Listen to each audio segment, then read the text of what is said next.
One of the measures adopted to check further spread of COVID-19 in Nigeria is the ban on interstate movements. But since then, it has not abated. Commuters at the Lagos-Ogun borders are asking the government to come up with more strategic ways of enforcing the ban. Joining me via Skype is public affairs analyst Razak Olukoba. Good morning, and thank you for joining us on TVC Breakfast. Thank you, Veronica. Good morning. All right. In recent days, we've seen an increased movement, interstate movement, specifically of vehicles across states, despite the interstate ban. How much of concern is this to you, seeing the current situation we have on our hands? Well, the concern I have is the concern everybody have in the world at the moment. No one seems to have a better approach to it. The pattern of breaking of law in Nigeria is similar to what is happening in the rest of the world. We are in a dilemma because I am part of the volunteer whistleblowers. We deployed our members, and it is alarming the numbers of people that try to sneak into Lagos from Ogun Axis. Is alarming, and opinions also differ in terms of this approach towards COVID-19. There are people who have a dangerous notion that there's even nothing called coronavirus. The rest of us who feel that there's coronavirus, we also have divided an approach to it. While some people feel that the lockdown should continue, some felt that what we are doing at the moment is the best. But above all, the government of Nigeria, particularly the federal government, to begin to summon that courage.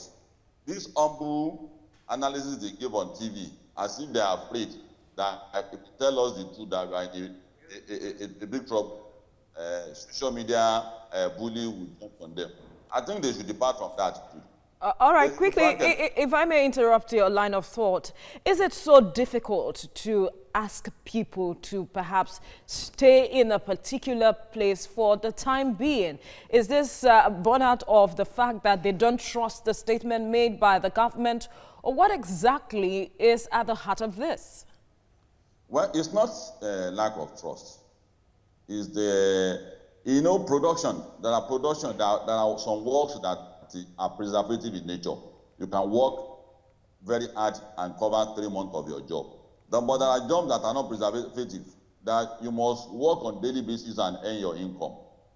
Those are people that have highest number of people that are breaking the lockdown. Those desperation for survival. Majority of people believe that there's coronavirus, and majority believe that we should stay at home. We should abide by all the regulations. But the circumstances of their survival compel many of them to become desperate and try to break the lockdown. And between you and I, you know that the lockdown cannot continue forever. In fact, the government of Nigeria should tell the world that we are in a big mess economically, both at the state and at the federal level. The lockdown can any government money, both state and the federal government. So even if the lockdown continues, even if they obey the directive, the government will be in a fix at a point, because if you don't work, factories don't work, people don't work, there will be no tax, revenue will not be generated. So the fix we are in is enormous, and the way out of it is for the government, particularly the federal government, must have the courage to tell us the situation to find ourselves. This humble way of analyzing our predicament is not going to send the message to us. The way to do it is to give us a graphic analysis. Now, the price of oil is tumbling, and that's our major source of income. So, Nigerians still felt that there's one Abacha money again somewhere that we can use to run our budget for another 10 years. There's no money anywhere. And that is the truth that we told, that there's no money. The recommendation by government of a way out of this mess, we have to follow it. All right. Look, Razak Olukoba, let's leave the conversation here now. We'll talk more on this as we get along. Thank you so much for speaking with us. One of the measures adopted to check further spread of the COVID-19 in Nigeria is the ban on interstate movements. But since then, it has not abated. Commuters at the Lagos-Ogun borders are asking the government to come up with a more strategic way of enforcing the ban. Joining me via Skype is public affairs analyst Razak Olukoba. Thank you for joining us on TVC Breakfast. Thank you. Good morning, Veronica. All right, we see other countries or nations being able to implement a ban on movement across states. Take the U.S., for instance. And we are asking, are there lessons we could borrow from there? Yeah, this time, there's no master of the situation.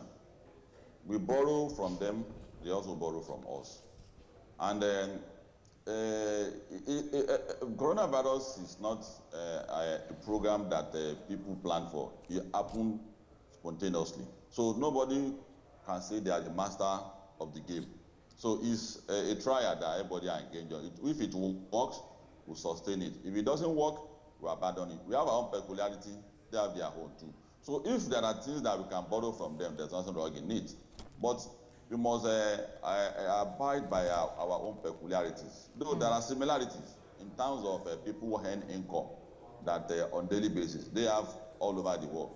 And that is why you see cases of people who can't just stay at home, even they are not in the list of people that can go out. By and large, on this on the situation we have found ourselves again, if you try something once and doesn't work, there's nothing stopping you from trying it for the second time. I think we have learned our lesson from how we have eased the lockdown now. We have learned our lesson. There must be a second lesson that we must learn on the national lockdown. We must try it again.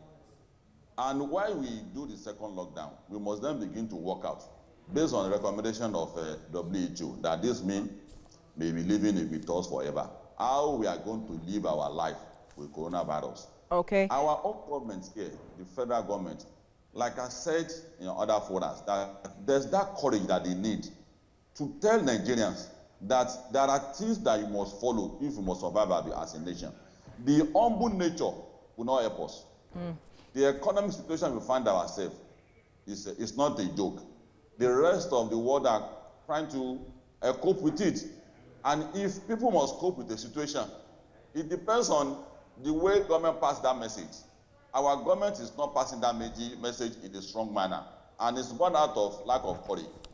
The president must have the courage, Minister of Information must have the courage, and there must be support from the state government to advocate, to enlighten people on the need to work together as one people. And that is the only way we can survive the epidemic. All right.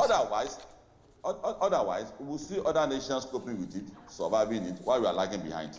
Razak Olukoba, thank you for speaking with us.